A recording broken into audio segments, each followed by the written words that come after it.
Why does the sports card hobby hate big men, specifically in the NBA, so much? I've never really understood this. I've got three big men, in quotes, in front of me. These guys are unicorns.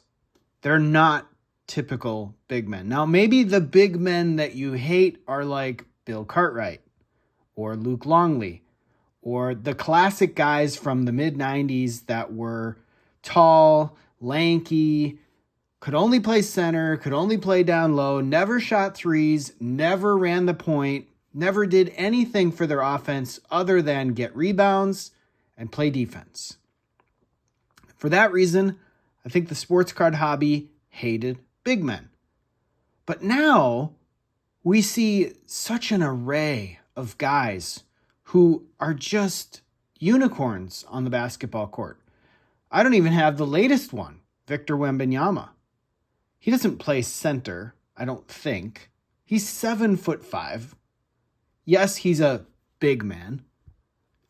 Joel Embiid, big man. Nikola Jokic, big man. Giannis, big man.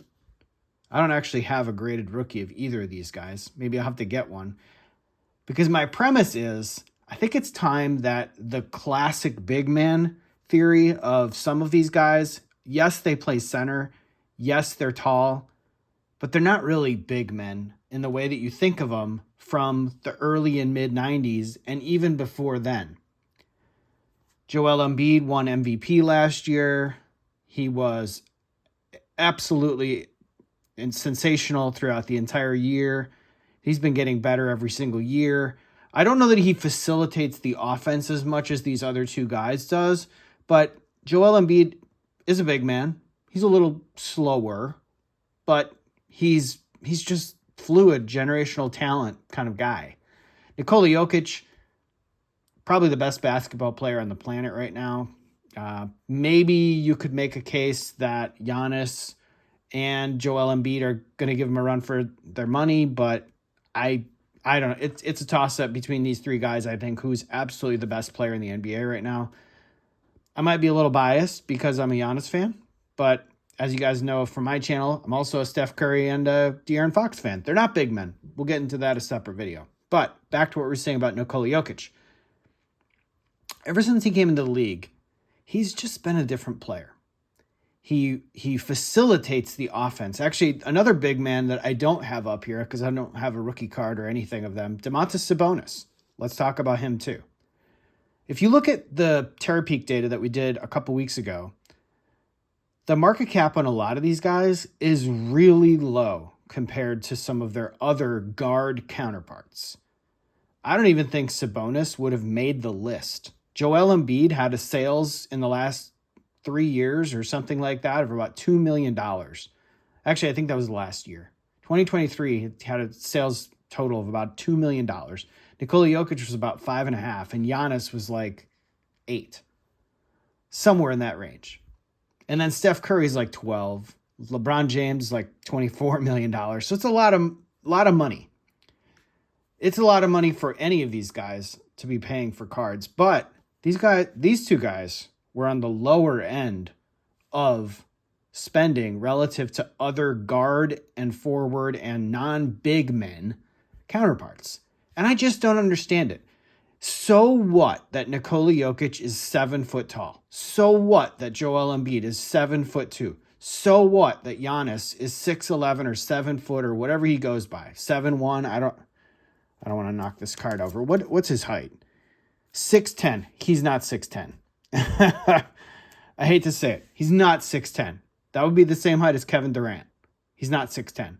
Kevin Durant. We didn't even talk about Kevin Durant. Kevin Durant is not what's considered a big man because he plays small forward. Kevin Durant's value to his team is not any better than any of these guys. Kevin Durant can't facilitate the offense like a Giannis, like a Jokic, or an Embiid can. I would put these two in their own category. These two, if you can see my fingers, in their own category, Embiid just a dominant player overall. But these two specifically, yes, they're big men, but they are not big men. I'll go back to what I said early on. These guys are not the Luke Longleys, the Bill Cartwrights, they're not even Shaq. They're so much more valuable to their team. So what that they're that tall? So what if they play center? It doesn't really matter. The thing that will gravitate to is an example. We love quarterbacks in this hobby. I ripped some Prism football. We're all searching for CJ Stroud and Anthony Richardson and Bryce Young. And a couple years ago, it was Joe Burrow, Justin Herbert. The list goes on and on. They all play quarterback. Fair enough. Quarterbacks are valuable. But what if they were 6'11"? Would it make a difference? Really, would it make a difference? Height should not matter.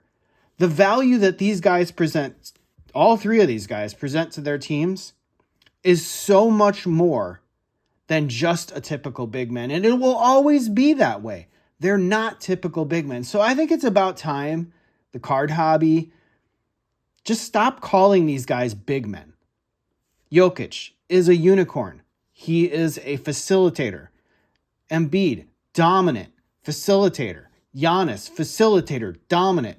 Special talents. Take it for what it is. Who gives a rat's you know what? The fact that these guys are 6'11" and higher. It does not matter. It really doesn't matter. I will start spending my money if people aren't going to buy Embiid or Jokic. If I can get my hands on some stuff, I'm going to put my money where my mouth is. I am sick and tired of hobbyists saying, well, the hobby hates big men, so I'm just never going to buy them. Who cares?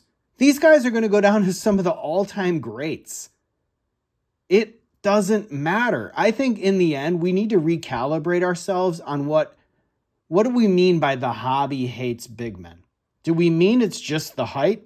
Do we mean it's just the position that you play? Because everybody has to put a center on the team if you're a basketball team. You have to declare a center. So I guess by default, Joel Embiid, Jokic, Giannis, whatever. Giannis plays more of a power forward or a small forward, or he plays all positions. It doesn't really matter. I know I'm creating a circular argument here, but I guess my point is, going back to the quarterback example, if quarterbacks were 6'10" and higher or 6'11" and higher, and they were still quarterbacks, you wouldn't hate them just because they're big men, would you? I think we need to think of these guys the same way. Let me know in the comments below what you guys think. Will that ever change? How do we recalibrate ourselves to think of these guys as not big men, but rather special basketball players? That's really what they are. Thanks again for watching, everybody. Like, subscribe, share, comment down below. Appreciate your feedback. As always, take care, and I'll see you in the next video.